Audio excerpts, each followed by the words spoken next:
মানে চোরের মতো, এই যে বালি চোর, কয়লা চোর, চাকরি চোর, এদের মতনই আর কি। স্পোর্টসে যদি এই লোকগুলো থাকে স্যার, স্পোর্টস এগোবে কি করে? কোনোদিনও এগোবে না, কোনোদিনও এগোবে না এই চোরগুলো যতদিন না যাবে। হোপফুল। আমি যখন এখানে 34 বছর বামফ্রন্ট শাসন করেছিল, তখন আমরা ভাবতাম যে এর কবে যাবে, আমাদের জীবদ্দশায় দেখে যেতে পারবো না। পরিবর্তন হলো, কারণ আশা ছিল। আমি বেসিক্যালি টিএমসি মমতাকে ভালোবাসতাম, মমতা দিদিকে ভালোবাসতাম, ভোটও দিয়েছি লাস্ট ইয়ার। আর দিই তা লাস্টে কাকে দিয়েছেন? বিজেপিকে দিয়েছি। বিজেপি দিয়েছেন? একটা পরিবর্তন চাই, হয়তো সেও এরম হবে, কিছু করার মানে এটা ক্লিয়ার ঘোষ বাবু বা স্যার, মানে টিএমসি বা সিপিএম বা এরা যদি কিছু করতে চায় আপনি নেবেন না, মানে এই পার্টিতে কোনো হেল্প নেবেন না যদি এরা এই ডেভেলপমেন্টে যদি কিছু করতে চায়। দেখুন, আমার ব্যক্তিগত ওই একাডেমির পারপাসে আমার হেল্প লাগবে না। সেটা যদি মোদি গভর্নমেন্ট করতে চায়, আমার করবে না কেউ, ওইখানে এসে ওরা পয়সা দেবে না।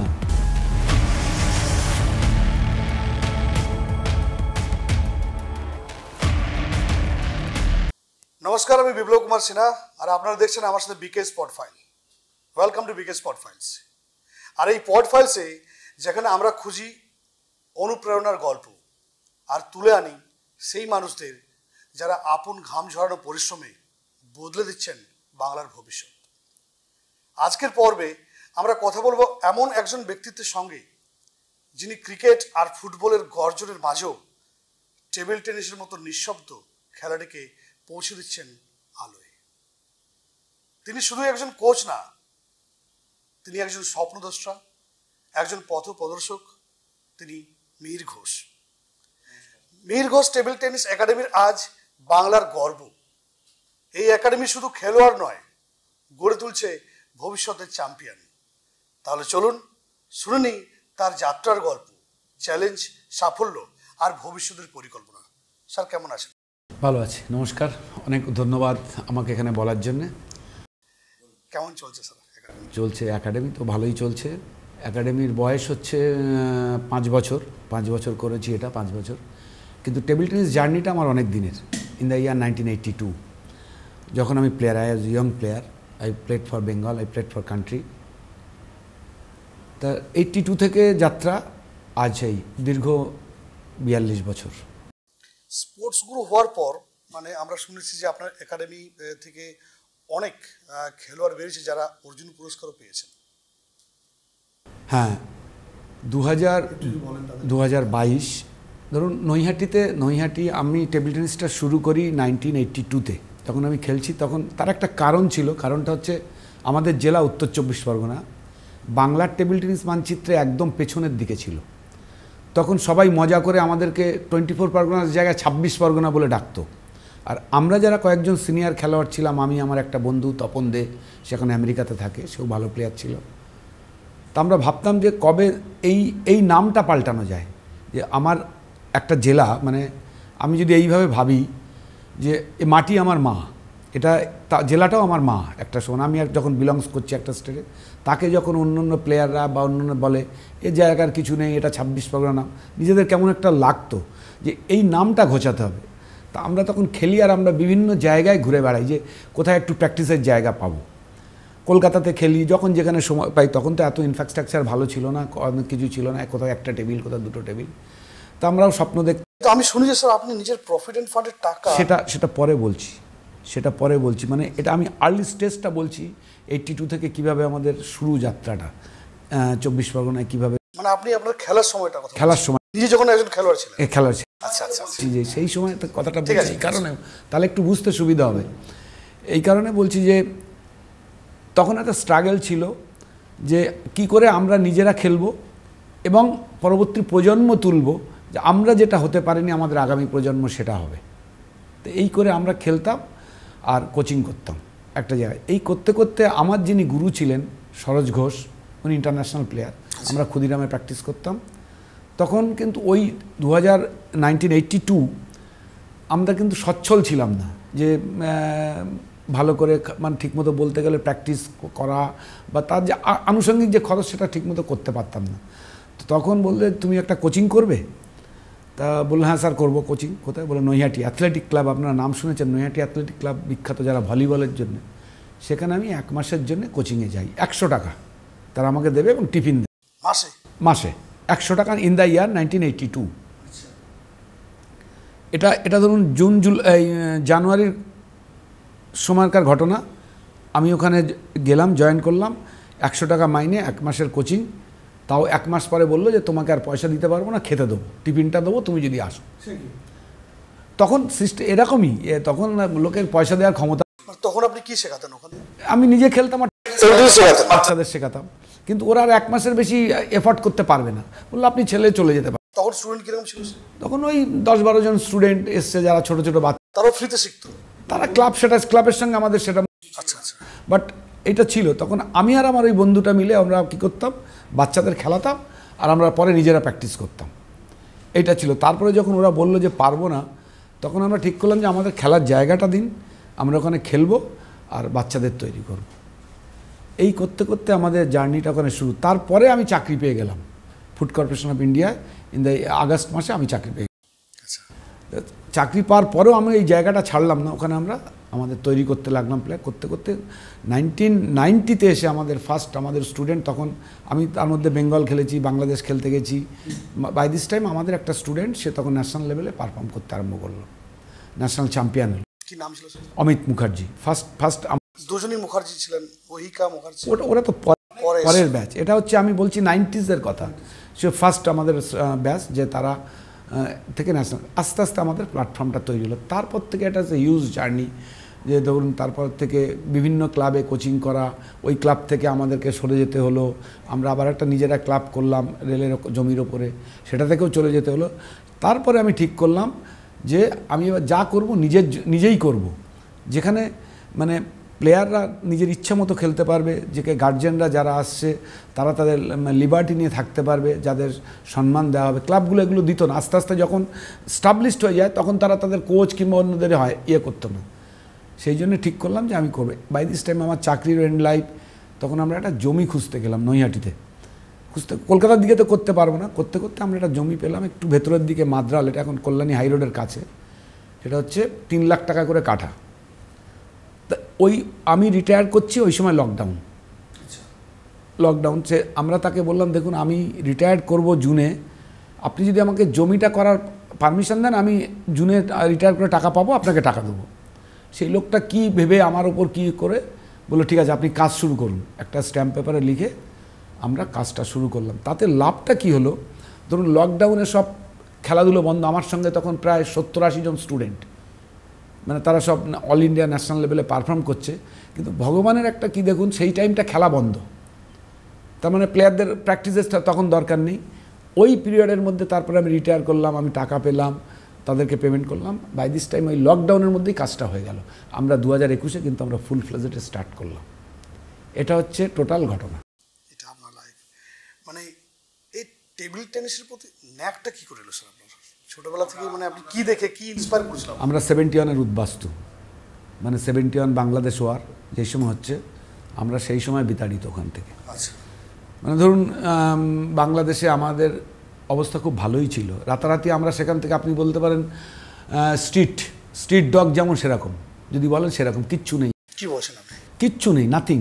আমরা একটা শরণার্থী শিবিরে উঠলাম, আমার মা, আমি, আমার বাবা কেবল বাংলাদেশে থেকে গেল, কিছু জমি জমা ছিল সেই আশায়। কিন্তু আলটিমেট উনিও পরে চলে এসেছিলেন, কিছু করতে পারেনি। তখন আমরা ক্যাম্পে থাকলাম। ক্যাম্পে 15 দিন থাকার পরে আমাদের রিলেটিভরা আছে, তারা, আমার এক মাসি থাকে বাগুইয়াটিতে, তারা আমাদেরকে ওখান থেকে নিয়ে আসলো। নিয়ে এসে আমাদেরকে একটা ঘর ভাড়া দিল, 50 টাকা ঘর ভাড়া করে থাকা।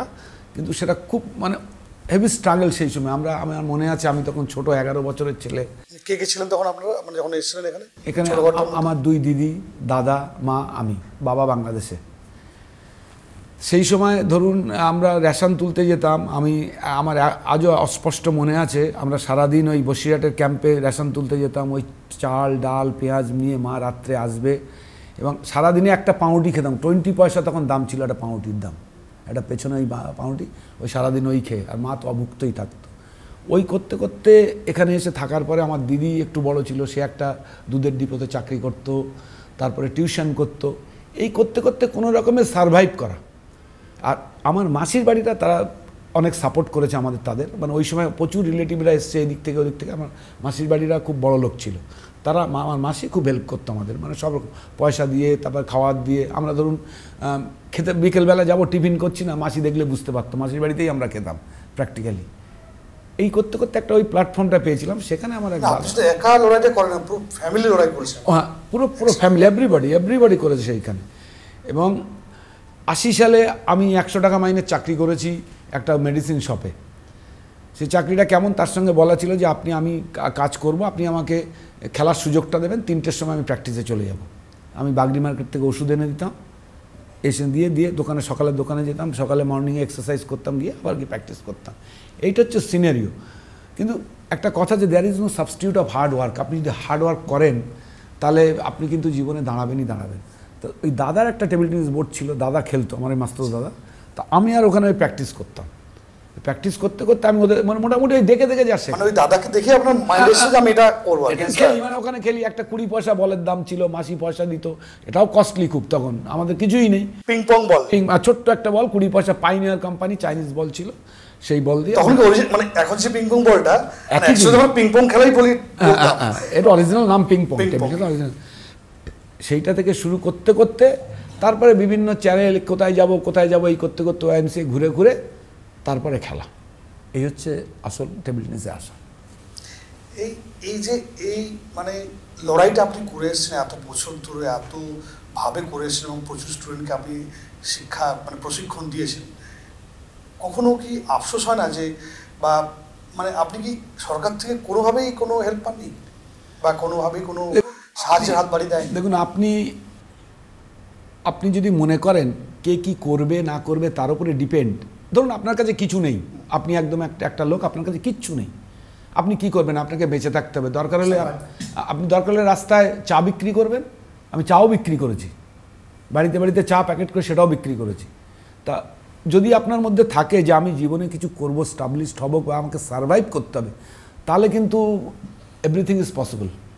আজকে ধরুন আপনি যে এই সেট আপটা করেছেন, আমি জানি না আপনার কী ব্যাকগ্রাউন্ড আছে, আপনি যদি সেরমভাবে শুরু করেন, আপনার কিচ্ছু নেই, কিন্তু আপনার মনে যদি একটা লক্ষ্য থাকে যে একদিন আমি এই ডিজিটাল দুনিয়াতে দেখিয়ে দেবো আমি কি, তাহলে কিন্তু ডেফিনেটলি ইউ উইল ওভারকাম। আমি কিন্তু গ্রামের ছেলে, প্রপার বাঁকুড়ার ছেলে, আমি জানতাম না কিছু, মানে এখানে এসে ফাইটটা করেছি করে আজকে আপনি দেখুন এতগুলো লোক রয়েছে, এই ক্যামেরা, একটা স্টুডিওর ভাড়া প্রচুর ভাড়ায়, নিউ টাউনের মতো জায়গায় যে করেছেন, করে যে আপনি এই চ্যানেলটা চালাচ্ছেন, তার মানে একটা স্বপ্ন আপনার ছিল যে আমি এটা করব। তো এই স্বপ্নটা যদি হয় আর আপনি যদি অনেস্ট হন, দেন ইট উইল বি সাকসেস। আমি এটা বিশ্বাস করি। কে দিল, গভর্নমেন্ট দিল না দিল, সেটা কিন্তু যায় আসে না, এটা হবেই। তা সেই জায়গাটা আপনার, যদি তোর ডাক শুনে কেউ না আসে তবে এটা জীবনের একটা মন্ত্র, এটা কিন্তু দর্শন। যে মানুষ বিলিভ করে ফিলোসফি দর্শন, সে কিন্তু সাকসেস হবেই হবে। যে লোকটা ক্যামেরাম্যান আজ এখানে দাঁড়িয়ে বলছে যে আমি আজকে ফটো তুলছি, এ যদি কোন দিন বলতে পারেন এ বোম্বেতে গিয়ে শাহরুখ খানের ছবি তুলবে সেই স্টুডিও, তার যদি এম, অ্যাম্বিশন বা থিঙ্কিং যদি ইসলাম থাকে, সে কিন্তু তাই করবে। প্যাশন থাকতে হবে মানুষের। এটা কে দিল না দিল ওতে কিছু যায় আসে না, এটা আমার দর্শন। মানে এটা শুনে মানে অনেক কিছু আমি রিলেট করতে পারছি, কারণ আমি একটা মধ্যবিত্ত পরিবারের ছেলে, তো বাঁকুড়া গ্রাম থেকে উঠে আসা, মানে আপনার সাথে রিলেট করতে পারছি। তো আপনি একটা মহান জায়গায় পৌঁছেছেন, মানে একটা রেসপেক্টেড জায়গায় সেখানে আপনি পৌঁছেছেন। আজকের দিনে টেবিল টেনিস, এই যে টেবিল টেনিস যে খেলাটা, মানে ইন্ডিয়াতে তো মানে কি বলবো, যে আলোয় সেভাবে তো মানে সেই স্পন্সরশিপ বা সেই যে গর্জনটা, সেই আলোড়নটা এটা নেই, যেখানে ক্রিকেট আছে, ফুটবল আছে। তো এটা কি মনে হয়, কীভাবে এটা আরও ফাইট করলে সামনের দিকে এগিয়ে আসে? দেখুন, ক্রিকেট আছে, ফুটবল আছে, ওদের দোষ দিয়ে লাভ নেই। কিন্তু আমি আজকে ক্রিকেটরা, বিরাট কোহলি কোটি কোটি টাকা পাচ্ছে, ধোনি আজকে 100 কোটি টাকার মালিক, সৌরভ গাঙ্গুলি এত টাকার মালিক। আমি ওইভাবে জিনিসটা দেখছি না। ওদের গেমটা, ওদের যে ফেডারেশন, তারা সেটাকে কিন্তু সেভাবে প্রমোট করেছে, তারা মানুষের কাছে পৌঁছে গেছে। যে 100 কোটি 140 কোটির লোকের হয়তো 100 কোটি লোকই খেলা দেখে, আমার খেলাটা দেখে না কিন্তু 100 কোটি লোক। সুতরাং আমার আফসোস করার বা হিংসা করার কিছু নেই যে ক্রিকেট আজকে যুবভারতী খেলা হলে একসঙ্গে 1 লক্ষ লোক দেখে, 60,000 70,000 লোক হয়। তাদের যে গেট মানি সেল, তাদের যে স্পন্সর, তারা বেশি পয়সা পাবে, সেটা তাতে কোনো আফসোস নেই। টেবিল টেনিস একটা লিমিটেড স্ট্যান্ডার্ডেড গেম, একটা লিমিটেড জেনারেশন অফ পিপল খেলে। সুতরাং এখানে যেটুকু পাওয়ার দরকার সেইটা ঠিক মতো পাচ্ছে কিনা সেটা দেখার দরকার। সেই প্রমোটটা আমাদের করতে পারছে না কিনা। আমি আপনাকে বলি, আজকে আপনি ভাবছেন যে ইন্ডিয়াতে ক্রিকেট, আজকে আপনি জানেন না সুইডেনে বা জার্মানিতে বা স্পেনে টেবিল টেনিস কতটা জনপ্রিয়, মানে কত, এবং সেটা আর্নিং। আমি ইন্ডিয়া টিমের কোচিং করতে গেছি 2006 ফিজিতে, সেখানে ওয়ার্ল্ড নাম্বার 1 কোচ সে পিটার কালসান, সে যারা লাস্ট চায়নাকে হারিয়েছিল সুইডেন, সেই টিমের লোক। তা তাদের দেশে আমার ছেলে তার কাছে কোচিং নিতে গেছে। সেখানে একটা গল্প বলি আপনাকে, সে একদিন রাত্রে রাস্তায় ছুটছে, আমার ছেলের বয়স তখন 20-21, ও ইন্ডিয়া প্লেয়ারও চাকরি করে রেলে, ও ইন্ডিয়া খেলেছে বহুবার। তা রাস্তায় ছুটছে, ওদের ওখানে সিস্টেম থাকে, একটা ড্রেস কোড আছে, সেইটা না পড়ে তো পুলিশ ধরে নেবে। ওকে পুলিশ ধরে নিয়ে বলছে যে তুমি কেন? তখন ও বলেছে আমি ইন্ডিয়ান, আমি টেবিল টেনিস প্লেয়ার। তখন আমাদের একটা প্লেয়ার, সে ইন্ডিয়াতে খুব নাম করেছিল, আপনারা শুনেছেন তার নাম, সৌম্যজিৎ ঘোষ, যে Arjun awardee plus 2 time national champion. সে তখন ওকে নিয়ে গেছিলো আমার ছেলেকে, আমার ছেলের নাম অর্জুন ঘোষ। তা ও বলছে আমি টেবিল টেনিস। তা আমার ছেলের এখানে সৌম্যজিৎ ঘোষের নাম যত ইন্ডিয়ান লোকরা না জানে, পুলিশটা তখন বলছে oh you mister Ghosh, little boy, ওকে ঘোষ টু ঘোষ বলছে যে ওকে যাও তুমি, এরপরে আর এই ড্রেসটা না পরে দৌড়িও না, ওকে ছেড়ে দিল। আর এখানে হিউজ মানি দে আর আর্নিং, মানে as per table tennis concern. তাতে প্রতি সপ্তাহে লিগ খেলা, এই কনসেপ্টটা আমাদের ফেডারেশন এখানে ঢোকাতে পারেনি, মার্কেটিংটা ঠিকমতো হয়নি। আমি এটাই বলতে স্যার, আপনি বলেন যে ক্রিকেট এবং ফুটবল প্রচুর মানুষ দেখছে, মার্কেটিং করে, তো আমি খেলাটাকে প্রমোট করতে পারবো যে এটাও প্রচুর মানুষ দেখতে পারে। হ্যাঁ পারবে তো, হচ্ছে তো, এখন আস্তে আস্তে হচ্ছে। এটা যেই দেখুন একটা লোকের না, ওই আমি আগে একটা কথা বললাম, দর্শন, আপনার এই সেট আপটাকে আপনি ভাবছেন আজকে এই 30-20 ফুট বাই 20 ফুট ঘর, আপনি ভাবছেন যে একদিন আপনার TV9 বাংলা কিংবা দূরদর্শনের মতো একটা বড় সেট আপে আপনি স্বপ্ন দেখছেন। আপনাকে এই স্বপ্নটা দেখতে হবে। যে লোকটা এসে ওই স্বপ্নটা দেখবে, জগমোহন ডালমিয়া তিনি স্বপ্ন দেখেছিলেন, BCCI প্রদ্যুৎ দত্ত স্বপ্ন দেখেছিলেন। তার আগে জগমোহন ডালমিয়ার আগে কিন্তু কেউ স্বপ্ন দেখেনি। জগমোহন ডালমিয়া কিন্তু ভেবেছিল যে এটা ক্রিকেট হতে পারে, হ্যাটসঅপ, সেই জন্যে কিন্তু আজকে ক্রিকেট ওই জায়গায় অনলি ম্যান। তো এইরকম একটা লোকের দরকার, যে মানে ভিশন, যার সামনে একটা ভিশন আছে যে না আমি কিছু করব। ধরুন আমি আপনাকে কেমন বলি, আমি যে একাডেমিটা করেছি, আমার একাডেমিটা 4,500 স্কোয়ার ফিট, পুরোটা 10 কাঠা জমির ওপরে পুরোটাই, সেখানে 2টো ঘর আছে, একটা শেড আছে। আমাকে সবাই বলেছিল যে তুমি এই যে টাকাটা পাচ্ছ, এটা দিয়ে এটা কেন করছো? প্রথমত গ্রাম, তুমি আর কতদিন থাকবে, কতদিন বাঁচবে? আমি তাদেরকে বলেছিলাম, আমার বন্ধুরা সব কেউ প্রমোটিং করে, বলে আমার কাছে ওই টাকাটা দিয়ে দাও, আমি তোমাকে 2 বছরে 3 কোটি টাকা দিয়ে দিচ্ছি, প্রফিট পাই দিচ্ছি। তা টাকাটা নিয়ে কি করবো? আপনাকে একটা ভাবতে হবে, যে খেলাটা আমাকে রাস্তা থেকে তুলে ওইখানে দিল, আজকে আমি সমাজে প্রতিষ্ঠিত, তাকে কিছু ফিরিয়ে দেওয়ার আছে। সেটা আমি কিভাবে ফিরিয়ে দিই? তারা ওই প্যাশনটা আপনারা বুঝতে পারছে না। হ্যাঁ, সেই প্যাশন, তারা ভাবছে প্রফেশন। আমি আমার মিসেসকে জিজ্ঞেস করলাম, সেও প্লেয়ার ছিল, সে বললো যেটা তোমার ভালো লাগে তুমি সেটা করো, যেটাতে তুমি আনন্দ পাবে। তা আমি 65 ইয়ার্স, আর 5 বছর 7 বছর তারপরে কি হবে ওই জায়গাটার, ইন অ্যাবসেন্স হবে, কি হবে জানি না। কেউ জেনে কাজ করে না যে এর পরে এইটা হবে, ওর পরে এইটা হবে, কাউকে তো সেটা দায়িত্ব দিয়ে যাবেন, যেটা হবে তৈরি করবেন, সেটা ঠাকুর করছি, কতটা কেমন ভাবে চলবে সেটা ঠাকুর, আপনার মতো তৈরি করে নিয়ে যেতে পারবে, সেটা আমি তো থাকবো না, কিন্তু তাই বলে কিন্তু ক্রিয়েশন থেমে থাকে না, ইনোভেশন ক্রিয়েশন থাকবে। এই জিনিসটাই ভাবতে হবে। ওই যে বলছিলাম, আমি যদি এইটা করতে পারি, একটা নয়া পয়সা কিন্তু গভর্নমেন্ট দেয়নি, এবং তার জন্য কোনো অভিযোগ নেই আমার যে আমি এই পেলাম না, ওই পেলাম না। আমি আমার যেটুকু কাজ পারবো সেটা করব। তা আজকে যদি ওই ভিশনটা আমার ফেডারেশন দেখে তাহলে হবে। এখন কি হচ্ছে, এখন একটা UTT বলে একটা টেবিল টেনিসের লিগ হয়, সেখানে আমার ছেলেও সেটা খেলেছে, সেখানে UTT আলটিমেট টেবিল টেনিস, যেটা কি আমাদের বার্তা মনিকা বার্তা যারা খেলে, মনিকা শারদ কামাল লাস্ট চ্যাম্পিয়ন হলো। হ্যাঁ, ওইটা একটা ফাইনালটা খুব দুর্দান্ত দেখেছি। ওইটাতে কিছু পয়সা পাচ্ছে, কিন্তু এটা শুধু ওই রকম করলে হবে না। মানে ইউরোপে যে সিস্টেম হয়, প্রতি সপ্তাহে league, first division league, third division league, 7th division league, সব লেভেলের প্রবলেম। আপনি যদি টেবিল টেনিস খেলা জানেন, আপনি জার্মানিতে গিয়ে দেখবেন এজ অফ 60 সেও লিগ খেলছে, সে অফিসের কমিউনিটি হলে আমরা খেলি, বুঝতে পারি নিয়ম, মানে ওখানে যে 4th ডিভিশনের সেও পয়সা পাবে। তো সিস্টেমটা এরমভাবে প্রফেশনালাইজ করতে হবে, তাহলে হবে। এবং আমার বিশ্বাস যে আগামী দিনে ভারতবর্ষের যা সিনারিও, আগামী দিনে হবেই হবে এটা। টুডে আর টুমরো। এই খেলাটাকে হুইপ হ্যাপও বলে কেন স্যার? অনেকে শুনেছি হুইপ হ্যাপ বলে। হুইপ হ্যাপ এরকম কিছু একটা নাম আছে খেলাটার টেবিল টেনিসের। আমি এটা শুনিনি, কিন্তু আমি বুঝতে পারছি না এটা কিছু।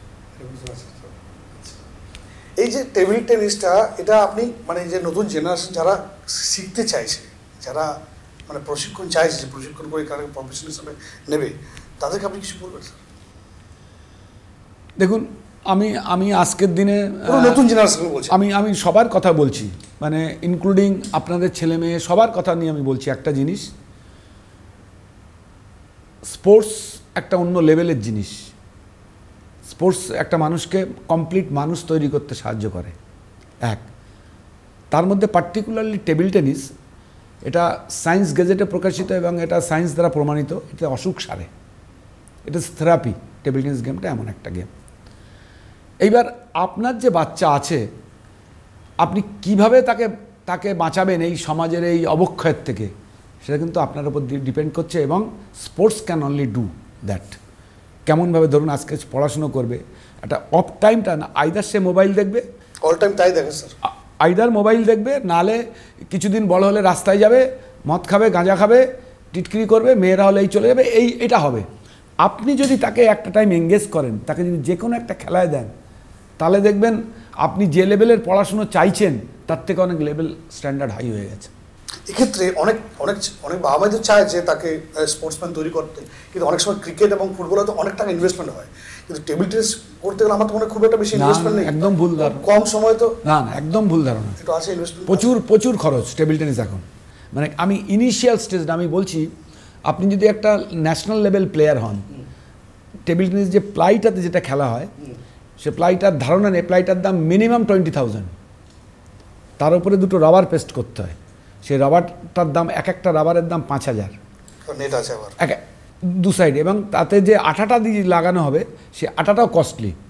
এইবার এই রাবারটার ডিউরেশন হচ্ছে, যদি ওয়ার্ল্ড লেভেলের কোনো প্লেয়ার খেলে, দ্যাট ইজ 72 আওয়ার্স। যদি ইন্ডিয়ান প্লেয়াররা খেলে এটা ম্যাক্সিমাম 100 আওয়ার্স। আর যদি তার নিচের লেভেলটা, তার স্টেট লেভেল খেলে, ম্যাক্সিমাম 150 ঘন্টা। এটা ওই লেভেলের স্কোর ব্যাপার। কিন্তু যখন আপনি শিখছেন তখন কম, সে আপনার কিছু নেই, কিন্তু আপনি অনস ইউ মানে টপ লেভেল প্লেয়ার ইয়ার, মানে আপনি যখন পারফর্ম করতে শুরু করেন, then it is a huge expensive এবং খরচ আছে। এবং শুধু আজকে আমাদের দিনে আমাদের দেশে স্পোর্টসটা কেন এত পিছিয়ে, এটা আমরা সায়েন্টিফিক্যালি করি না। যে যখনই আমাদের মধ্যে সায়েন্স অ্যাডাপ্ট হতে শুরু করেছে, তখন দেখুন আমরা পারফর্ম ভালো করছি। আজকে দেখুন হকিতে আমরা কিন্তু এখন অনেক ভালো, হকি, কাবাডি, ক্রিকেট, ইন্ডিয়া ভালো করছে। আর্চারি, কেন এখন আমাদের মধ্যে সেই সায়েন্সটা এসে গেছে, আমরা জানি। শুধু একটা প্লেয়ার তৈরি করতে গেলে দেখুন, একটা IAS অফিসার হওয়া সোজা। আপনি পড়াশুনো করবেন, আপনার ব্রেন আছে, একবার পরীক্ষা দিতে হবে 6 মাস অন্তর। বুকিশ নলেজ দিয়েও করা যেতে পারে যদি সে পড়াশোনা করে, হ্যাঁ, ঠিকঠাক করে, কিংবা ব্রেন আছে। কিন্তু একটা ব্রেনি প্লেয়ার শুধু তাই করলে হবে না, কেননা তাকে প্রতিনিয়ত পরীক্ষা দিতে হবে, তাকে এভরিডে ফিজিক্যাল ট্রেনিং করতে হবে, তার ফিজিও করতে হবে, ডায়েট করতে হবে, তার প্র্যাকটিস করতে হবে, সো মেনি থিংস। এটা করার পরেও নাদাল ফার্স্ট রাউন্ডে হেরে গেল, জোকোভিচ ফার্স্ট রাউন্ডে হেরে গেল, ওই লেভেলের ওরা। তাহলে আমরা কোন জায়গায় সবসময় থাকতে হবে। তারপরে তো এই ব্যাপারগুলোতে একটা হিউজ এক্সপেন্স আছে, এবং সেইটা যখনই পারবে এফোর্ট করতে, তখন হবে। ওই যে বলে আমরা পারি না তা, এটা কোনো কারণ না। ওই লেভেলের এফোর্টটা আমরা দিতে পারি, আমাদের কাছে সেই পয়সাটা নেই। আজকে ধরুন লিয়ান্ডার পেজ যদি ইন্ডিয়াতে থাকতো কোনোদিন হতো না। ও ওইখানে গেছে, ওই লেভেলে কোচিংটা করেছে, ও জানতে পেরেছে। আমি আপনার কথা বলি, 1993 আমি তখন বেঙ্গলে একটা ক্যাম্প করাচ্ছি সাইতে। তখন অরূপ বসাক বলে একটা প্লেয়ার ছিল আমাদের। অরূপ বসাকও 2-3বার ন্যাশনাল চ্যাম্পিয়ন, বহুবার ইন্ডিয়া খেলেছে। আমরা ওদেরকে ট্রেনিং করাচ্ছিলাম। তখন ভেস পেজ, যিনি মারা গেলেন, উনি এসছেন, উনি অরূপকে চিনতেন। বলছে, অরূপ তুমি এখানে রয়েছো, ভালো খেলছো, এখন বিদেশে যাও, বলছে স্পন্সার জোগাড় করো। তো বলছে, স্যার স্পন্সার পাচ্ছি না। তখন লিয়েন্ডার বাচ্চা ওর সঙ্গে এখানে এসছে জিম করতে। বলছে, আমি লিয়েন্ডারকে পাঠাচ্ছি নিক বলেটিয়ার, যে আন্দ্রে আগাসির এদের কোচ ছিল, 15 ডেজের জন্য। তখনকার দিনে 15 লাখ। অরূপ একটা সার্চ করছিল, 3 লাখ টাকা স্পন্সার পেলে সে তখন বাইরে যেতে পারেনি। তা এই ওই বাবা ওই ডক্টর ভেসপেজের মতো মানুষ, উনি ওই ক্যালিবারের লোক বলে ওইটা করতে পেরেছে বলে ওকে পাঠাতে পেরেছে, একটা জায়গায় গেছে। আর ব্যাডমিন্টনে ভালো করছে, এবং ব্যাডমিন্টনে ওই লেভেলের ট্রেনিংটা কিন্তু গোপীচাঁদ ইয়ে করেছে, কি করলে চায় না ওদের সঙ্গে চোখে চোখ মেলানো। তাই এটাই তাই ধরুন সে আপনি আজকে আপনি একটা রিপোর্টার, বড় রিপোর্টার রূপায়ণ ভট্টাচার্যের কথা বলছি আমি, কিংবা আগে রূপক শাহ ছিল, আমি তাদের কথা বলছি। আপনি একটা নতুন নিয়ে করছেন, তা আপনাকেও তো ওদের সঙ্গে চোখে চোখ রেখে লড়তে গেলে আপনাকে সেই নলেজটা তবেই আপনি চোখে চোখ রেখে কথা বলতে পারবেন। দেন একদিন আপনিও রূপায়ণ ভট্টাচার্য, এটাই, আর কিছু না। এই জিনিসটার অভাব, এছাড়া।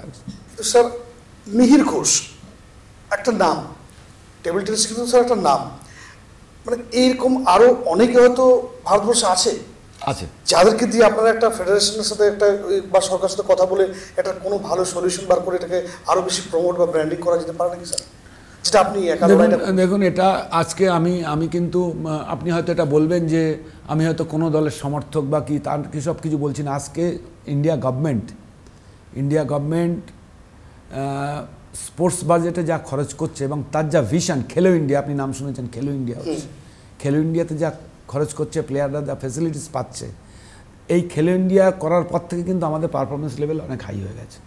মানে সরকার প্রত্যেকটা মানে যে ভালো খেললে তার ইনসেন্টিভ, তাকে ট্রেনিং, তার ভালো প্রপার কিটস, মানে দেখুন একটা সরকার এখন স্যার প্রধানমন্ত্রী মোদীকেও দেখা যাচ্ছে প্রত্যেকটা স্পোর্টস সে যে লেভেলের খেলা হোক না কেন তাকে টুইট করে বলছেন, কিন্তু তাকে ডেকে বেড়াচ্ছেন, তাকে সম্মানটাও দিচ্ছেন, কিন্তু আগে আমরা দেখিনি, কম দেখেছি প্লাস, এবং সে বাজেটে টাকা খরচ করছে ওর জন্য, খেলো ইন্ডিয়ার জন্য একটা হিউজ প্রজেক্ট, এটা খেলো ইন্ডিয়া কোটি কোটি টাকা খরচ করছে। তাই এটা কিন্তু বিগিনিং হয়েছে, এটা হয়েছে, এবং এর জন্য প্লেয়াররা কিন্তু প্রচুর বেনিফিটেড হচ্ছে। ভারত বদলাচ্ছে, ডেফিনেটলি বদলাচ্ছে। আমি এই ক্রেডিটটা আপনি হয়তো বলবেন যে না আমি কেন বলবো স্যার, মানে মানুষ দেখছে, অনেকে বলবে ও হয়তো টিএমসিকে সহ্য করতে পারে না, ও হয়তো কংগ্রেসকে সহ্য করতে, তাই বলছে, তা নয়। এটা কিন্তু ইন্ডিয়া এগোচ্ছে, এবং এই ভিশনটা কিন্তু আমাদের মোদি দেখিয়েছে, এটা কিন্তু মানতে হবে। নিজেও স্পোর্টসম্যান স্পিরিটটা দেখিয়েছেন, কিন্তু আমরা দেখেছি ভারতের ক্রিকেট হোক না কেন, ফুটবল হোক না কেন, যে কোনো স্পোর্টসে যখন অলিম্পিকে ভারত মেডেল নিয়ে আসছে বা যে কোটাই নিয়ে আসছে, এটা হয়তো উনি চাইছেন আরও বেশি নাম্বারটা বাড়ুক, তার জন্য নিশ্চয়ই উনি সেটা ভাবছেন, এবং আমরা দেখেছি সেটা উনি সেই স্পোর্টসটাকে তো রেসপেক্ট দিচ্ছেন। তো আমি বলতে চাইছি স্যার, মানে আপনাদের যে ফেডারেশনটা আছে, এরকম কোনো প্রপোজাল কি সরকারের সাথে দেওয়ার চেষ্টা করছেন? আমাদের যারা এই মুহূর্তে যারা ইন্ডিয়া টপ লেভেলে প্লেয়ার ছিল, যেমন আই ক্যান সে শরৎ কমল, মনিকা বাত্রা, এরা কিন্তু একটা অলরেডি অ্যাডমিনিস্ট্রেশনে আসতে শুরু করেছে, অ্যাডমিনিস্ট্রেশনে এরা ঢুকে যাচ্ছে। এরা ঢুকে গেলে কিন্তু সিনারিওটা অনেকটা চেঞ্জ হবে। এখন যারা অ্যাডমিনিস্ট্রেশনে আছে, কমলেশ মেহতা, কিন্তু কমলেশ মেহতা সেরকম ফ্রি হ্যান্ডে কাজ করতে পারছে না, আর আরও অনেক পলিটিক্যাল আরও অনেক জড়িয়ে আছে বলে পাচ্ছে না, কিন্তু আগামী দিনে আমার বিশ্বাস যেটা বদলে যাবে। মুরলীকান্ত পেটকার, যাকে নিয়ে সম্প্রতি আমাদের একটা সিনেমা হয়েছে 2024 সালে, মানে তিনি অর্জুন পুরস্কার পেলেন প্যারা সুইমিংয়ে, এবং সারা জীবন দেশের জন্য আর্মিতে কাজ করলেন, তারপর দেশের জন্য প্যারা অলিম্পিক্সে গোল্ড মেডেলও আনলেন, তারপর 52 বছর কেটে গেল অর্জুন পুরস্কার পেতে। কি মনে হচ্ছে সরকারি গাফিলতি? না দেখুন, এটা 52 বছর লেগে গেলে এটা সত্যি স্যাড যে এই ধরনের ইয়ে করেছে। এখনও তো একটা ফেভারিজম আছে আমাদের, এখনও ফুল জায়গা থেকে এরকমভাবে হয়নি, কিন্তু এখন যে সিস্টেম, আগে ছিল কেমন, ধরুন আপনি ফেডারেশনে রয়েছেন, ফেডারেশন আপনার নাম রেকমেন্ড করলো, ফেডারেশনের সঙ্গে ইন্ডিয়ান অলিম্পিক অ্যাসোসিয়েশনের আপনার সঙ্গে ভালো সম্পর্ক, হয়তো উনি জেনুইন ক্যান্ডিডেট 1 নম্বর, আমি 2 নম্বর, উনি 3 নম্বর ক্যান্ডিডেট, আপনি 3 নম্বরকে ফেভার করছেন, হয়ে গেল, পেয়ে গেল। এটা যোগ্যতার বিচারটা কোথায় হলো না তো, এটা আগে ছিল, কিন্তু এখনও যে পার্সেলিটি নেই আমি বলবো না, আছে, কিন্তু অনেকটা কমেছে, আস্তে আস্তে রিডিউস হচ্ছে। 5 মেম্বার্স একটা জুরি কমিটি আছে, সেই জুরি কমিটিতে রয়েছে ধরুন মেরি কম আছে, অভিনব বিন্দ্রা আছে, প্রকাশ পাড়ুকোন আছে, আমাদের কমলেশ মেহতা আছে, মানে টপ লেভেলে স্পোর্টস পার্সন, আগে যেটা ছিল না। এইবার ধরুন আপনি ধরুন সে প্রকাশ পাড়ুকোন, আপনি ধরুন অভিনব বিন্দা, আপনার আইকিউটা কিন্তু ওই একটা ডিস্ট্রিক্ট লেভেল প্লেয়ারের মতো হবে না, কিছুটা ইন্টারন্যাশনাল লেভেল হবে, তো কিছুটা হলো জাস্টিফাই, তারপরেও যে নেই আমি বলবো না। এখানে মানে ওই অর্জুন পুরস্কার বলুন, আমি আপনাকে একটা ছোট্ট গল্প বলি। আপনি জয়ন্ত পুশিলালের নাম শুনেছেন, শুনেছেন কিনা জানি না, যে আমাদেরই বন্ধু রিসেন্ট মারা গেছে, ও দ্রোণাচার্য পেয়েছে লাইফ টাইম অ্যাওয়ার্ড, 3 বছর হলো মারা গেছে, এই 2 বছর হলো মারা গেছে। জয়ন্ত পুশিলাল তৈরি করেছে অরূপ বসাক, মহুমা দাস হচ্ছে পদ্মশ্রী পেয়েছে, অরূপ বসাক ধ্যানচাঁদ পুরস্কার পেয়েছে, এবং মহুমা দাস অন্তত 20টা ইন্টারন্যাশনাল মেডেল আছে। হ্যাঁ, অলিম্পিক মেডেল নেই, এশিয়ান গেমস মেডেল নেই, বাট কমনওয়েলথ এইসব মেডেল আছে। সে জাতীয় লেভেলে আন্তর্জাতিক লেভেলে আছে, কমনওয়েলথ মেডেল আছে, এসব জায়গায় আছে। সেই লোকটার দ্রোণাচার্য হতে প্রচুর টানা বাহানা এই করতে অ্যাট দ্য এন্ড অফ শেষে এসে পেল। কিন্তু তার আগে যারা দ্রোণাচার্য পেয়েছে তারা যদি বলেন, তাহলে আমি যদি বলছি, আমি কোট করেও বলতে পারি যে তারা জয়ন্ত পুশিলার থেকে অনেক ইনফিরিয়ার কোয়ালিটি। যে একটা দ্রোণাচার্য কিসের, আমার স্টুডেন্টরা যা কোন লেভেলে পারফর্ম করবে তার উপরে আমি দ্রোণাচার্য পাবো, শিক্ষাগুরু। তাহলে এটাই তো মানতে, দ্রোণাচার্য প্রশিক্ষণ যে করেছে তাই। আপনি প্লেয়ার পারফরমেন্স অর্জুন পদ্মশ্রী,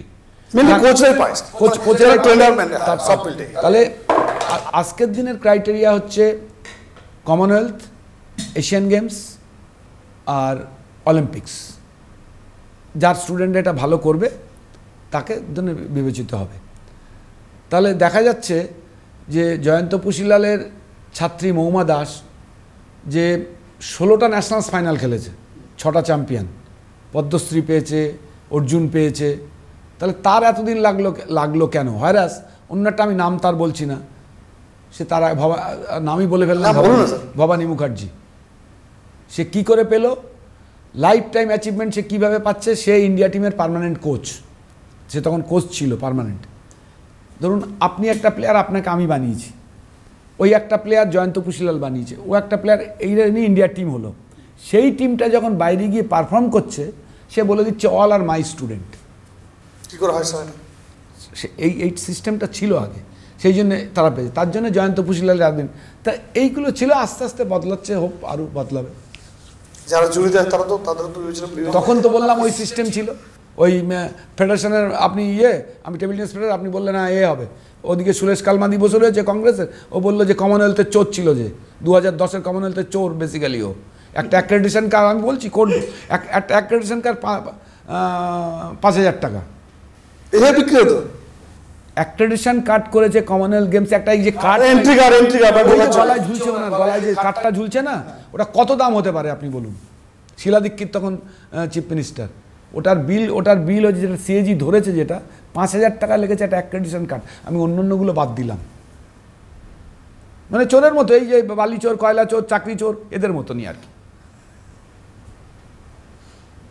স্পোর্টসে যদি এই লোকগুলো থাকে, স্পোর্টস এগোবে কি করে? কোনোদিনও এগোবে না, কোনোদিনও এগোবে না এই চোরগুলো যতদিন না যাবে। সলিউশন আপনার মতে সলিউশন কি তাহলে? দেখুন, সলিউশন তো আসবে, কার তো হবেই, করাপশন থাকবেই, যতদিন মানে সিস্টেম থাকবে করাপশন আছে। করাপশন আপনি তো হ্যাঁ, এবারে আমি 100 টাকা নিয়ে আমি 20 টাকার কাজ করবো, 100 টাকা খেয়ে নেবো, এটা 80 টাকা খেয়ে নেবো, নাকি 80 টাকার কাজ করে 20 টাকা খাবো, সেটা বড় বিষয়। আপনি করাপশন তো হাঁটানো যাবে, 40% নিয়ে নিক, 40% নিয়ে নিক, নিয়েও কাজটা করুক। আজকে অনেক ইন্ডাস্ট্রিজ দিচ্ছে যে 40% বাকি কাজটা করে। নির্মল ঘোষের ছেলের বউয়ের কি চাকরির দরকার ছিল স্কুলে? নির্মল ঘোষ নিজেই সেলফ যা পয়সা করেছে টিএমসি থেকে, তাহলে তাদের নামটা সবার আগে হবে কেন? ভাইরাস যদি এই পয়সা দিয়ে চাকরি একটা যে গ্রামের প্রত্যন্ত সে যদি পেত, তাহলে ভালো লাগতো। ম্যাক্সিমাম তৃণমূল ওই নেতাদের লোকরা চাকরি পেয়েছে। আপনি স্যার নির্মল ঘোষের নাম নিলেন?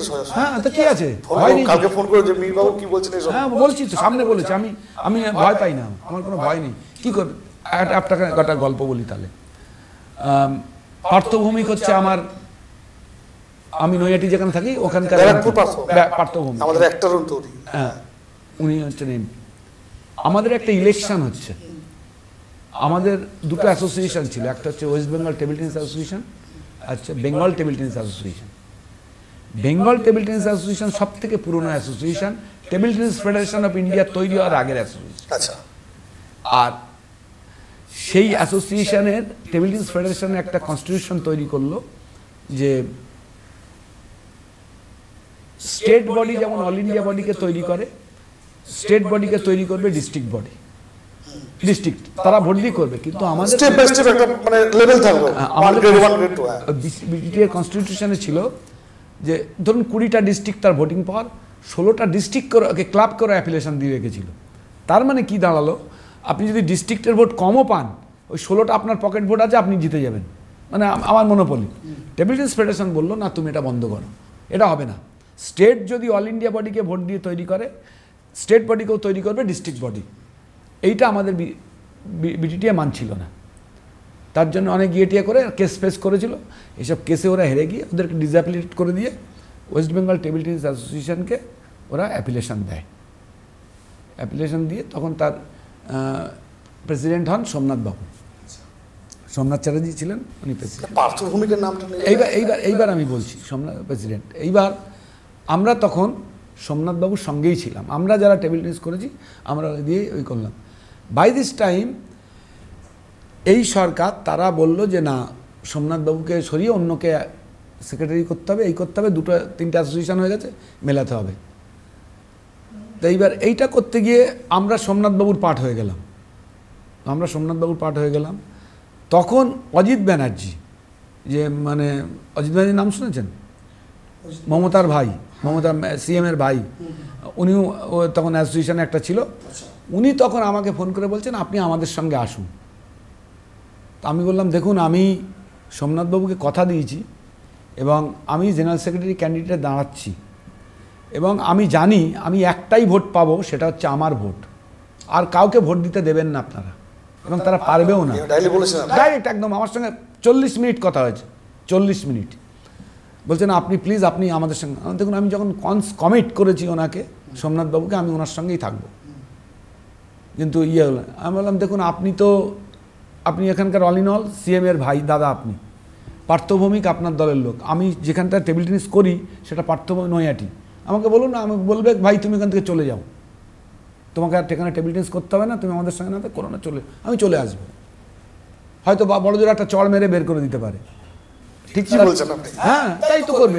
আপনি একটা সম্মানীয় প্রতিষ্ঠিত ব্যক্তি, আপনাকে শুনুন, ওয়েল রেকগনাইজড ইন্ডিয়া জুড়ে থেকে ইন্টারন্যাশনাল। আমি এইবার বলছি, আমি ওনাকে বলছি যে বড় জোর আমাকে এইটা করবে।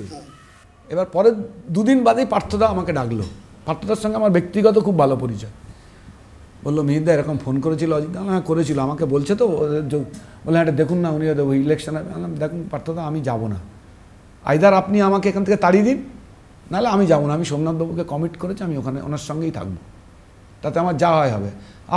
আপনার এখানে আপনি বলবেন কালকে আপনার ছেলেরা আসবে, আমাকে বলবে যা বাড়ি চলে, আমি বাড়ি চলে যাব, আমি যাবো না। এটা বললে তাহলে তো বলছে না, আমি বুঝে গেছি। আজকে পার্থভৌমিক বুঝেছিল একটা অঞ্চল, যে অঞ্চল থেকে আজ অবধি 100 জন লোক যারা সেন্ট্রাল গভর্নমেন্ট এবং পাবলিক সেক্টরে চাকরি করে, তার কিছু না হলেও তার পেছন প্রথম কারিগরটা হচ্ছিলাম আমি স্টেশনে কাটিয়েছি ওখানকার টেবিল টেনিস তোলার জন্য, পরের দিন খেলাবো বলে বহু স্যাক্রিফাইস করেছি, সেটাও জানতো। সেই জন্য কিন্তু ও আমাকে কিছু করে, বলছে আমি বুঝে গেছি, আপনি থাকুন। কিছু মানুষ তো সাপোর্ট করেছে। হ্যাঁ, আমি বলছি এটা পার্থদার কথা, আমি বলছি এটা পার্থদাকে। পার্থদা যদি শোনে আমি বলবো এটা। পার্থদা পরে আমাকে হেল্পও করেছে অনেক টুর্নামেন্ট, না আমাকে ব্যক্তিগতভাবে। মানে এত বড় একটা প্রতিষ্ঠান, এত বড় একটা আপনি মানে প্রশিক্ষণ কেন্দ্র চালাচ্ছেন, তৃণমূল সরকার থেকে কোনো হেল্প পাননি আপনি? না, চেয়েছিলেন? না, আমি চাইও নি। কেননা আমি যদি আজকে ধরুন, মানে কালকে ধরুন তারা যদি কোনো মানে হেল্প করতে আসেন বা আগ্রহ প্রকাশ করেন, আমি নেবো না। কেন নেবো না? আজকে যেই আমি ওখানে নেবো, পরের দিন ও বলবে আজ এখানে আমার পার্টি মিটিং হবে, আজ এখানে আমাকে একটা এটা করতে হবে। আমি তো একটা খেলার মন্দির বানিয়েছি একটা, যেখানে প্লেয়াররা আসবে, খেলবে। মানে আপনি ওটাকে পলিটিসাইজ করতে চাইছেন না? চাইছি না। স্পোর্টসের জায়গায় থাকবে। তার জন্য যেমন আগে কোনো আমাদের টিএমসি স্পোর্টস মিনিস্টার বলেন যে আপনাকে এটা আমি একটু ডেভেলপমেন্টটা করে দিচ্ছি ভালো করে, কিচ্ছু করবে না। স্পোর্টস মিনিস্টার আর নাম বলবে না, কিচ্ছু করবে না। এরা মোহনবাগান ক্লাবে যাবে, ইয়েতে যাবে, ঝুলে যাবে, কিচ্ছু করেনি স্পোর্টসের জন্য। তার উদাহরণ দিচ্ছি, আমি কোট আনকোট বলছি। শরৎ কমল কমনওয়েলথ চ্যাম্পিয়ন হয়েছে, কমনওয়েলথ সিঙ্গলসে গোল্ড পেয়েছে, 1 কোটি টাকা দিয়েছে। অচন্ত শরৎ কমল, হ্যাঁ, 1 কোটি টাকা দিয়েছে একটা মেডেলের জন্য, 1 কোটি। মনিকা বাত্রা 2 কোটি টাকা পেয়েছে দিল্লি থেকে। হয়ারাস আমার সুতীর্থা মুখার্জি, যে Commonwealth grade, 3 lakh, only 3 lakh. প্রশ্ন করলে বলে আমাদের নেই, আমরা দিতে পারি না। এটা এই গভর্নমেন্ট তাও 3 লাখ, বামফ্রন্ট গভর্নমেন্ট 10,000 টাকা দিয়েছে সুভাষ চক্রবর্তী। আমি সুভাষ দাকে বলেছি সামনে, এটা কি এটা ভিক্ষে দিচ্ছে। স্পোর্টস খুব ভালোবাসতেন, ওই ওই নামেই ভালোবাসা, সব জায়গায় যেতেন স্পোর্টস, ওই যাবে নামেই ভালোবাসা, ওইটা কিছু নেই। একটা একটা আপনি বলুন না, কমনওয়েলথ যে লোকটা কমনওয়েলথ জিতে এসছে সে 10,000 টাকা পাবে, অন্যান্য বললে বলবো ওদের পয়সা আছে আমাদের পয়সা নেই। ব্রিগেডে যাক, ব্রিগেডের জন্য পয়সা আছে, পার্টি যাক তার জন্য সবার পয়সা। এই সিস্টেম, সেই ট্র্যাডিশন সমানে চলেছে বাংলা। বাংলা দিন দিন খারাপই হয়েছে, ভালো কিছু হয়নি বাংলায়, এবং আরও খারাপের দিকে যাচ্ছে। এই গভর্নমেন্ট যদি থাকে আরও যাবে। আপনার মনে হয় যে বিজেপি যদি আসে কালকে স্পোর্টসের অবস্থা চেঞ্জ হবে? হোপফুল। আমি যখন এখানে 34 বছর বামফ্রন্ট শাসন করেছিল তখন আমরা ভাবতাম যে এর কবে যাবে, আমরা আমাদের জীবদ্দশায় দেখে যেতে পারবো না। পরিবর্তন হলো, কারণ আশা ছিল। আমি বেসিক্যালি টিএমসি মমতাকে মমতা দিদিকে ভালোবাসতাম, ভোটও দিয়েছি, লাস্ট ইয়ার আর দিইনি। তা লাস্টে কাকে দিয়েছেন? বিজেপিকে দিয়েছি। বিজেপি দিয়েছেন? একটা পরিবর্তন চাই, হয়তো সেও এরম হবে, কিছু করার নেই। একটা তো মানুষ তো অল্টারনেটিভ ভাবতে হবে, তো নাহলে কি করে হবে? মানে you are done with this, আমি মানে এক্সপেকটেশন আর নেই আর কি। না, সে মানে হয়ে গেল, যেটা হয়ে গেল। ঠিক আছে, নাইম আমার ঠিক কারণ আমার বেঙ্গলে হবে না, কিন্তু ভাইরাস আজকে ইউপিতে গিয়ে দেখুন, ইউপি শুধরে গেছে, বিহার শুধরে গেছে, আজকে সেখানে গিয়ে দেখুন। বিহারে তো বড় স্টেডিয়াম হচ্ছে সব স্পোর্টসে। আজকে উড়িষ্যা দেখুন কোথায় চলে গেছে। আজকে নবীন পটনায়ক ওই রকম মানুষ যেন ভারতবর্ষে যদি গলিতে গলিতে জন্মে তাহলে অনেক কিছু হবে। আজকে দেখুন যোগীকে দেখুন কি করে দিয়েছে ওকে ইউপিতে, আর না দেখলে বোঝা যায় না। এরা বাইরে এখান থেকে অনেকে বলে তো অনেক কিছু, ওদেরকে গিয়ে শিখতে হয় ওদের কাছে। বাইরের যে কোনো প্রভিন্সে জানাবে, যে কোনো প্রভিন্সে। বেঙ্গলের মতো বেঙ্গল ইজ না, মানে এটা ক্লিয়ার ঘোষ বাবু বা স্যার, মানে টিএমসি বা সিপিএম বা এরা যদি কিছু করতে চায় আপনি নেবেন না ওদের থেকে কোনো হেল্প, মানে এই পার্টি থেকে কোনো হেল্প নেবেন না যদি এরা এই ডেভেলপমেন্টে যদি কিছু করতে চায়? না ধরুন আমার ব্যক্তিগত ওই একাডেমির পারপাসে আমার হেল্প লাগবে না। সেটা যদি মোদি গভর্নমেন্ট করতে চায় আপনাকে, আমার করবে না কেউ। ওইখানে এসে ওরা পয়সা দেবে না, যে এখানে এসে কেন, এটা আমার নিজের নামের প্রপার্টি, সেই জন্য ওরা চাইলেও দিতে পারবে না। আমি যে ওদের দোষ সেটাও পুরোপুরি বলছি না। ধরুন আমার একটা ব্যক্তিগত সম্পত্তি, আপনি কেন দেবে, সরকার কেন দেবে? সেটা হবে না, কেন পাবলিক প্রপার্টি দেবে না? তা সেই জন্য আমি তাদের, কিন্তু ধরুন আমি যদি কোনো চ্যাম্পিয়নশিপ করছি জন্য কাজ, যেমন আমি একটা ফাউন্ডেশন তৈরি করেছি, রিসেন্ট একটা ফাউন্ডেশন তৈরি করেছি। আমার মেন অবজেক্ট টেবিল টেনিস করবো। আমি একটা সোশ্যাল এনভায়রনমেন্ট, আমি একটা আলাদা 3 কাঠা জমি কিনেছি, সেখানে শুধু গাছই লাগানো রয়েছে, গাছই থাকবে, পাখি থাকবে। আমি বছরে একবার কম্বল বিতরণ করব। এই আমার মহালয়ের দিন আমি 200-250 শাড়ি দেবো, যারা ব্যাকওয়ার্ড ক্লাস তাদেরকে দেবো। আর একটা যোগব্যায়াম হয়, টেবিল টেনিস হয়। আমার একটা লাস্ট, আমার জীবনের একটা ইচ্ছা, একটা কমিউনিটি কিচেন, মানে 200 লোক ডেলি খাবে 5 টাকা করে। এটা যদি জন্য করতে পারি, ব্যাস আমার জীবনের সব কিছু থাক, মানে আমি আর আমার কিছু চাওয়ার নেই। এই যে আপনার টেবিল টেনিসের যে মীর ঘোষ টেবিল টেনিস প্রশিক্ষণ কেন্দ্র, এটা লাস্ট মানে আপনি আর কি ভাবছেন এটাকে নিয়ে, আর কি ভাবছেন যে এটা কীভাবে এটাকে আরও এগোনো যায়, মানে কীভাবে এটাকে এগিয়ে দিয়ে যাবেন? মানে আপনি কারো থেকে হেল্প নেবেন না, ধরুন এভাবে থাকবে? এটা হেল্প নেবেন না, ধরুন মানে এখানে কিরকম ভাবে খেলোয়াড় তৈরি হতে পারে, বা ভর্তির জন্য কিভাবে যোগাযোগ করবে মানুষ, বা ধরুন আপনার দেখুন ওয়েবসাইট আছে, সব কিছু আছে, সেসব ভর্তি, সেটা না। আপনি যেটা বলছেন ফার্দার ডেভেলপমেন্টের জন্য, সেটা কিন্তু হিউজ গ্র্যান্ট ছাড়া সম্ভব না। তা আমি সেই জন্য ফাউন্ডেশন করেছি, আমরা একটা CSR ফান্ড পেতে পারি, যদি কর্পোরেট সোশ্যাল রেসপন্সিবিলিটি ফান্ড আমরা পেতে। অলরেডি আমাদের কাছে এসছে, আমাদের বয়স অল্প বলে সেই জন্যে 3 বছর না হলে ওটা দেওয়া হয় না। মানে দিশা আই হসপিটাল আছে, আমাদের পরিচিত লোক আছে, ডক্টর দেবাশিস ভট্টাচার্য, একটা আমরা অলরেডি কথাবার্তা হচ্ছে। এবং খেলো ইন্ডিয়া কিন্তু এইসব সেন্টারকে যদি নেয়, তাহলে এটাকে আরও ইন্টারন্যাশনাল লেভেলে তোলা যায়। মানে ধরুন আরও জিম হবে, অত্যাধুনিক একটা সুইমিং পুল হবে, এইসব। কিন্তু খেলো ইন্ডিয়ার একটা সমস্যা কি, ধরুন আপনাকে প্রথমে ব্যয় করতে হবে টাকাটা। ধরুন আমি 10 লাখ টাকা খরচ করলাম, হ্যাঁ ওইটা খরচ করলাম, তারপরে পয়সাটা দেবে। আমার অ্যাট প্রেজেন্ট আমার সেই ক্যাপাসিটিটা নেই, আমি অতটা টাকা ব্লক করে রাখবো। এখন আমাদের দিন আনা দিন খাওয়ার মতো অবস্থা। কতজন স্টুডেন্ট আছে? প্রায় 70 জন মতো স্টুডেন্ট আছে। ধরুন আমাদের পার মান্থ কেউ হয়তো ডিফল্ট হয়ে যায় 1 লাখ টাকা, 1 থেকে 1,20,000 টাকা ওঠে। আমাদের 7টা কোচ আছে, তাদের মাইনে 10,000 টাকা করে, তাদেরকে মাইনে দিই ইটসেলফ। আমি না এখন অবধি এই 5 বছরে দিতে হয়নি, কিছু দিতে হয়নি, অল্প অল্প করে কিছু বাঁচিয়েছি, বাঁচিয়েছি। মানে এই কারণে বলছি বাঁচিয়েছি যে ধরুন এটা তো 77 লাখ টাকা হয়নি, প্রায় 1 কোটি টাকার উপরে খরচ হয়েছে এটা তৈরি করতে। আরও টেবিল ফেবিল নিলে আস্তে আস্তে আমরা সেই দেনাটা শোধ করে দিয়েছি। মানে আমার কাছে কেউ পয়সা পাবে না, মানে এটা করে আমাদের ধরুন আমাদের যে কারেন্ট অ্যাকাউন্ট বা ইয়েতে আছে প্রায় 2 লাখ 2.5 লাখ টাকা মতো আছে, প্লাস একটা অ্যাডিশনাল জমি কিনেছি 3 কাঠা, সেটার দাম প্রায় ধরুন 4 করে 12 লাখ টাকা। তো এই ইনভেস্ট এই কাজ সরকারের ক্যাগ রিপোর্টও এত পরিষ্কার তথ্য দেয় না স্যার, যেটা পরিষ্কার হবে কত টাকা আছে না আছে সব বলে দিচ্ছে। তো কি দেখুন এই যে আমি এটা করেছি, এখান থেকে আমার যে জুনিয়র কোচ যে আমার কাছে খেলা শিখেছে তার মাইনে 10,000 টাকা, আমার মাইনে 8,000 টাকা, আমি মালিক, কিন্তু সে বোনাস পায়, সেই বোনাসটা কিন্তু আমি একাডেমি থেকে নিই না, আমি একটা পেনশন পাই, প্রতি মাসে আমার রেকারিং করা আছে 20,000 টাকা, এই 21 তারিখে ম্যাচিওর করবে, ওদের যতটুকু পারবো ওদেরকে বোনাস দেবো। তা আপনি সেরকমভাবে স্যার যদি কোনো ব্যাকওয়ার্ড গ্রামগঞ্জ বা মফস্বলের কোনো খেলোয়াড় আসে যার হয়তো আর্থিক ক্ষমতা নেই এই প্রশিক্ষণটা নেওয়ার জন্য, তাদের জন্য কোনো ব্যবস্থা আছে? আমরা আমাদের ক্যাপাসিটির মধ্যে যতটা পারি হেল্প করি। ধরুন আমাদের মাইনে হচ্ছে 2100 টাকা পার মান্থ, মাইনে 2100 টাকা। সে বললো স্যার আমি দিতে পারবো না, তাহলে আপনি কি দিতে পারবেন বলুন? সে বললো আমি স্যার 500 টাকা। ঠিক আছে, সে যদি সত্যি সত্যি হয় জেনুইন, আমরা চেক করবো, এরকম নয় যে এসে তার ক্যাপাবিলিটি চেক করবেন, আপনি এলিজিবিলিটি ক্রাইটেরিয়া চেক করবেন, চেক করবো যে একটা লোকের দেখলে তৈরি করা যাবে কি না যাবে বা এর সাথে প্যাশন আছে কিনা। আজকে আমাকে দেখলে বোঝা যাবে, ধরুন মানে আমি যখন আমার ছেলেকে স্কুলে ভর্তি করতে গেছিলাম, আমার পাড়ার ইংলিশ মিডিয়াম স্কুলে, ওরা বলেছিল আমরা পাড়ার ছেলে বলে তোমাকে 50%, আমি বলেছিলাম না আমি 50% নেবো না, কেননা আমি চাকরি করি, আমার বউ চাকরি করে, এবং আমরা ওই যে টিউশন ফিট ওটা অফিস থেকে পাবো, আমরা সেন্ট্রাল গভর্নমেন্টে দুজনই চাকরি করি, ওখান থেকে পাওয়া যায়, তাহলে কেন আমি নেবো ওই টাকাটা? আমি কেন ওখানে একটা গরিব ছেলে পাক যে যার ক্যাপাসিটি। তা এই চিন্তাটা আপনার করতে হবে। আপনি হয়তো মনছেন আমি বলছি বড় বড়, ইউ ক্যান ইনকোয়ার, আপনি জিজ্ঞেস করতে পারেন। স্যার ইনকোয়ারি করেছি বলে যে আপনার কাছে প্রধান অতিথি হিসেবে দেখা হয়েছে, এটা বড় বিষয় না। শুধু এটাই ভাবছি যে আপনার মতো মানুষরা এখনো মানে আছে বলেই হয়তো ভারতের স্বপ্ন দেখছে স্পোর্টসে কিছু করার। স্যার আইজ্যাক নিউটন বলেছিল I am searching a piece of stone in this vast ocean, অর্থাৎ আমি এই পৃথিবীতে একটা নুড়ি খুঁজছি। তা আইজ্যাকের মতো লোক যে ল অফ গ্র্যাভিটি তৈরি করেছে, যে সায়েন্সের সব থেকে বড় জায়গা, সে বলছে আমি একটা নুড়ি খুঁজছি, তাহলে আপনি যে আমাকে প্রশংসা করছেন আমার মতো না, আমার থেকে বহু লোক আছে, বহু মানুষ আছে যারা আমার থেকে অন্তত 400 টাইম কাজ করছে এবং দে আর রিনাউন্ড লোক। আমি একটা রিসেন্ট ইউটিউবে দেখছিলাম নানা পাটেকার, ওর যা ফাউন্ডেশনের রেসপন্সিবিলিটি, একটা 16 কিলোমিটার খাল বানিয়েছে, যেখানে 1 ফসল হতো সেখানে আজকে 4 ফসল হয়।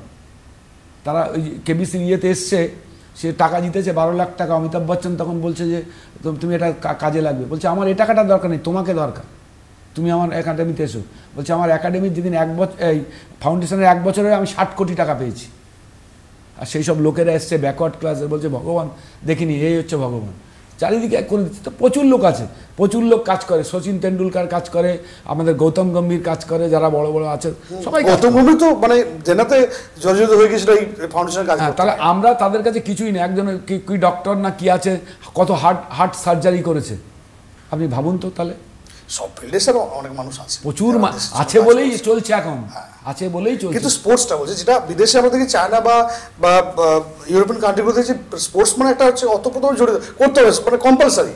এখানে স্যার আমরা এক্সট্রা কারিকুলাম হিসেবে নিই না, ওইটা যেমন চায়না কি, চায়নার যে জিনিসটা ধরে না একদম। দেখুন আমি একটা চায়নাতে গেছি, একটা হলে গেছি, দেখছি 300 টেবিল, এ মাথা থেকে ও মাথা দেখা যাচ্ছে না।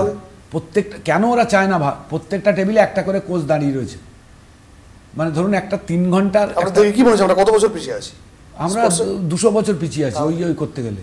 মানে একটা কোচ দাঁড়িয়ে রয়েছে। ধরুন আমি একাডেমিতে খেলাচ্ছি, আমি সকাল 9টায় নামছি, 2টোয় উঠছি, আমি 10টা বাচ্চা খেলাচ্ছি, আর ওই 10টা বাচ্চা খেলাচ্ছে তো 4 ঘন্টায় খেলাচ্ছি, আর ওরা 2 ঘন্টা 2.5 ঘন্টা 2টো প্লেয়ারের জন্য ব্যয় করছে।